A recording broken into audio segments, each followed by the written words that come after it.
What's up, 12s? It's your boy Brandon Michael here, the Hawkcast. And guys, I'm sitting here today about 5 days, Tuesday, until the Seahawks play the Jets on Sunday. And I'm excited.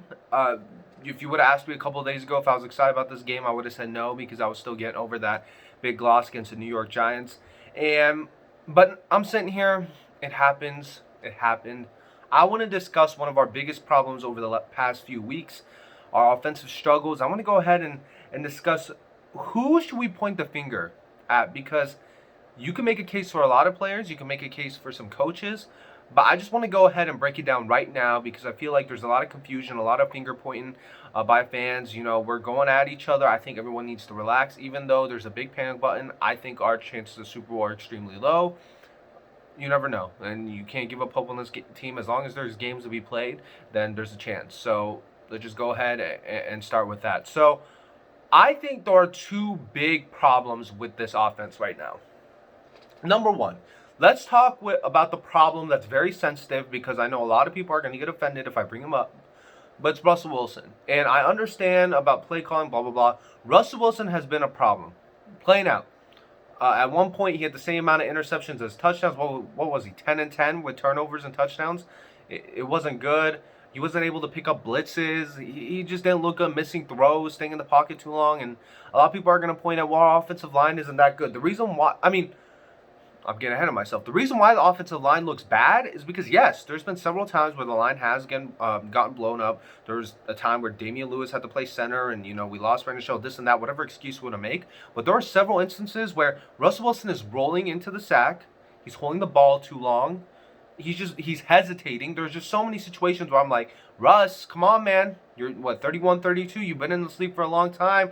It seemed like he's slowly starting to regress from how he used to play, because his pocket awareness used to be amazing. The way he used to be able to roll out and see where the defenders were, he used to be amazing at doing that. I don't know what happened. Now it seems like he doesn't know where any defender's at. He can't pick up any blitzes. He's sitting there checking it down all the time because he's hesitating to throw downfield, and that's another reason. I think Russell Wilson's hesitating so much is because he's scared to throw interceptions now.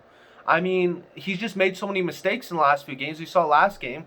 He just was afraid to throw it downfield. He checked it down. If you throw it 40 times, 30 of those were checkdowns to the running back.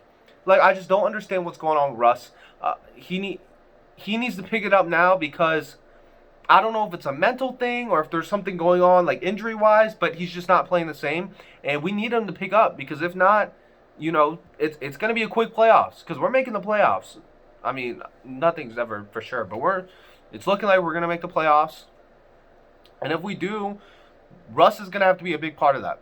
So that's one person I do want to go ahead and just point out, because nobody's safe on this. We're a family. We could call each other out. And Russ is one of those guys where we're paying him $30+ million. He needs to be the vocal point of this offense. And I understand we have Chris Carson, this and that, and we should run the ball more. But I also think a lot of plays should be focused around Russell Wilson, because we're not paying Chris Carson $30+ million a year. We're paying Russell Wilson $30+ million a year. We know how good Russell Wilson can be, and he just needs to step it up.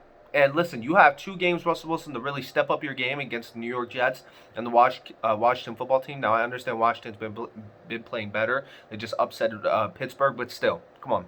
Those are 2 games that we should be able to win. These are 2 games Russell should be able to get back in the habit, get back into the rhythm, so then when we go ahead and face LA and San Francisco, 2 big division games, he'll be able to pick it up a little bit, get into the rhythm, win those 2 games, hopefully, and then carry that into the playoffs. Hopefully, we get at least one home playoff game. Winning the division, who knows it's going to be, whether it's Tampa or Arizona, whoever the team's going to be. Minnesota, I'm just naming random teams at this point, or LA. We need Russell Wilson to get into a rhythm here. He needs to fix all of his mistakes, and we'll see what happens, because we've said it before, we're a second half team, second half of the season type of team. We haven't been like that lately, and we've been struggling a lot in these late season division games. We saw it last year, we saw it in the year before.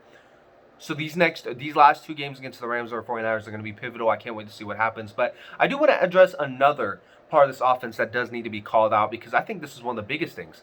Play calling. Shoddy, Pete, I don't know who, both of y'all. Both of them need to be called out, because it seems like they just don't know how to draw up plays to move the ball downfield. I mean, I've seen it with Pete. I've seen it with Shoddy. What is going on? And I think you could point out several examples. Like I remember against Buffalo, how we were constantly blitzing Buffalo, and McDermott was able to catch that real easily. And once we start blitzing, they just throw screens and they pick up 30 yards, 20 yards, 10 yards, whatever amount of yardage they need, and they're picking it up like this because they're able to adapt. You saw with Seattle in that game, even when they start blitzing, Russ didn't pick up the blitz, Shoddy didn't pick up nothing, and we just kept trying to throw the ball downfield. Russell kept getting hit, interception, fumble, this. Just we're not able to pick, and that's Russ and Shoddy. They got to be both on the same page. Listen, you have to know how to pick up a blitz, and at the same time, you have to know how to adapt. That's how good teams stay. That's how good teams develop into great teams, and we saw that with Buffalo. They're able to develop, and adapt on these plays, and that's something I haven't seen Shoddy do. And then you look at the New York game too. Nobody, we just couldn't drop a play. Same with Philadelphia too. Philadelphia and the New York game, we can't drop anything that works. Nobody's getting open.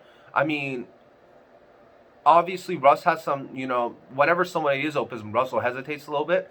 But in general, it hasn't been in the first few weeks of the season where everybody was getting open. It seems like we had an open receiver at least once every game going down the field, whether that's Tyler or DK. That just hasn't happened anymore. And I think people are starting to realize and figure out Brian Schottenheimer.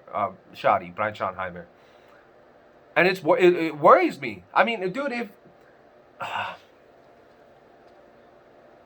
if we just had one of those play callers like McVay or Eric Bieniemy or someone that just knows how to draw up these crazy, well thought out plays, I feel like this offense could literally carry us to a Super Bowl. We won't even need the defense to play that good. Just make a couple of stops per game and don't let up 40 points, and we could win a Super Bowl if we had a good play caller. Now, I'm not throwing shade at Shoddy. I love Shoddy, but Shoddy in the last few games has been coaching up nothing. He hasn't been doing nothing.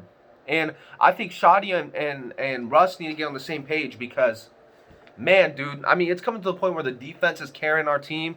And I'm not going to, hats off to the defense, but at the same time, we haven't played a lot of good offenses. So you also have to point at that too. But, man, dude, we need to step up because we're playing the New York Jets. And if we lose to the Jets, then we need to reevaluate a lot of life decisions on this team. And don't say in the comment section, oh, it's just one game, or it's not just one game. We've been playing like this forever. And yesterday, or Sunday, excuse me, was just a day that it was truly exposed. One touchdown through 6 quarters. Can't happen. So yeah, guys, that was my opinion. I think it's Brian Schottenheimer, Pete Carroll. Obviously, the line has some problems, but Mike Solari is doing great with what he has. And players have been going down. And listen, Russ has had time to throw. I mean, has had time to throw the ball for a while now on several plays, and we just can't put it all on the offensive line. So we can't keep blaming the offensive line. The offensive line's not doing as bad as it seems.